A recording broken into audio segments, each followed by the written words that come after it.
In 2009, Bellator joined the MMA world, and with it came a new and exciting way to determine its champions and #1 contenders through the format of an elimination-style tournament lasting a full season. Today, we take a look at the lightweight division and see how we got Bellator's first ever lightweight champion.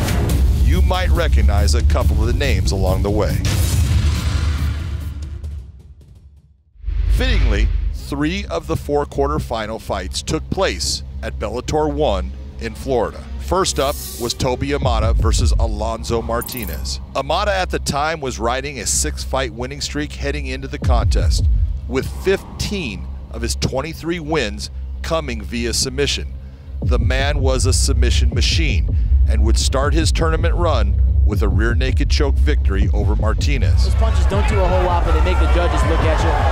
Imada's working the choke a little bit. He's got his right hand around his throat. Is he gonna have the leverage to finish a rear naked choke from where he's at? Oh, he's on his back now. Martinez really has to be careful here. You've got a judo black belt on your back. It's over. Next up was the underground king, Eddie Alvarez. At 15-2, Alvarez had the best record in the tournament, although he entered the tournament coming off a loss to Shinya Aoki.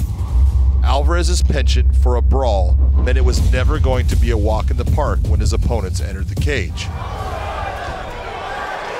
Eddie just plants his feet, throws punches, and says, "You're gonna fall down or I'm gonna fall." Oh!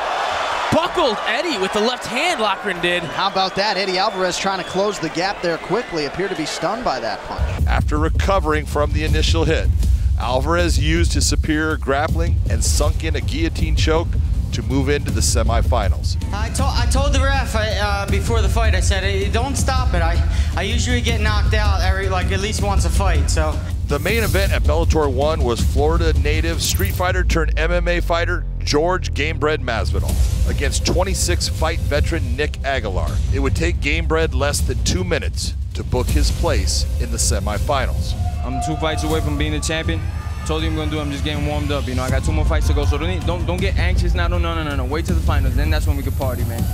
Moving to Bellator 2 for the final quarterfinal, we had Eric Reynolds versus Thomas Schulte. Reynolds started off with some solid stand-up, bloodying the nose of Schulte before the submission specialist Schulte dragged Reynolds to the ground, looking for that submission. It was clear that both men had their preferred area of combat. Reynolds wanted it on the feet, and Schulte wanted it on the ground. Unfortunately for Schulte, after a few more failed submission attempts and almost snatching a submission victory, Reynolds was able to spring back to his feet and seal the finish. Again, pulls out. Eric Reynolds getting those arms loose and back on the feet. Crowd enjoying that out of Eric Reynolds. And right back to the punches. Schulte goes down. Could be a huge opportunity. And it's all over. It is a wrap. That looks like. With all 4 winners each finishing their quarterfinal fights in their very first round, it was time to move on to the semifinals, which would take place in Dayton, Ohio at Bellator 5. The first of our semifinals saw George Masvidal against Toby Imada.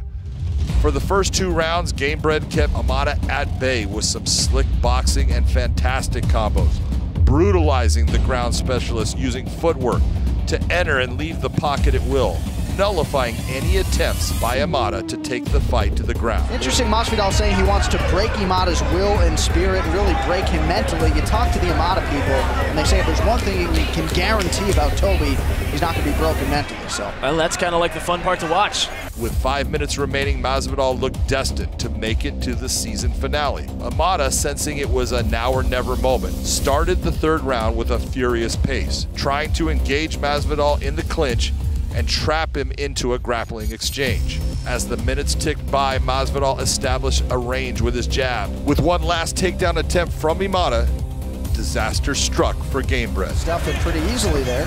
Well, let's see if he's able to finish. Masvidal now in on a single leg. Oh, this is going to be interesting. How does this end? They don't teach you any moves from this position, let me tell you. You see Imada locking in on Masvidal's neck there with his leg. Yeah, Imada's backwards on an upside-down triangle. Oh, Masvidal's unconscious! Oh my God, a huge upset! An upside-down triangle from the back of Toby Imada. Huge upset win. Have you ever seen anything like it? I don't even know what that is. An upside-down triangle choke, as Jason Chambers called it. With one of the most stunning submission finishes in MMA history, Imada booked himself a ticket to the final. The only question that remained was, who would he be fighting? The last semifinal was Eddie Alvarez versus Eric Reynolds. In a dominant performance, Alvarez would use his superior grappling to control his opponent and almost threaten to end the fight near the end of the second round with an arm triangle. Unlike Imada, Reynolds would not pull off a stunning upset, and midway through the final round, Alvarez put an end to Reynolds' lightweight dreams. I'm sorry you guys didn't get to see the hands tonight. For me, this was a try to get in and get out and get to the finals. So come the finals, you're gonna see a lot more. I'm gonna let it go. It's the finals, so I don't really care anymore. So you're gonna see the whole bit there. 1 month after the semifinals, Bellator returned to the Hard Rock Casino, where they launched the tournament, and it was a fitting place to hold the finale. Would it be tournament favorite Eddie Alvarez or the underdog Toby Imada that would become Bellator's inaugural champion and take home that $175,000 check? The opening round was an uneventful one as Alvarez controlled the tempo of the fight. The same could not be said of the second round, though. He has the judo credentials. A huge right hand for Eddie Alvarez. Imada hits the canvas, and his chin will be tested here. Alvarez into the full mount. Imada holding on, trying to survive. But what a start to the second round for Eddie Alvarez. Yeah, he came out with a big right hand that just floored Imada. And man, I don't think Imada even realized where he was for a few seconds. And Eddie hopped in him out. Now on the back of the Jiu-Jitsu specialist.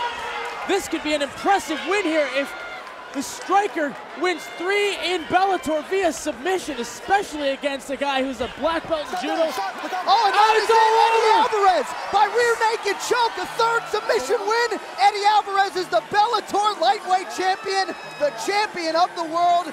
A huge start to the second round for Eddie Alvarez. The big right hand forced Toby Imada. He falls victim to the submission shortly thereafter. With that amazing and dominant finish, Eddie Alvarez wrote his name into Bellator history as the promotion's first lightweight champion. Thanks for joining us for the history of the first ever Bellator lightweight tournament. Tune in to Bellator MMA on YouTube for more history, fight highlights, news, and more.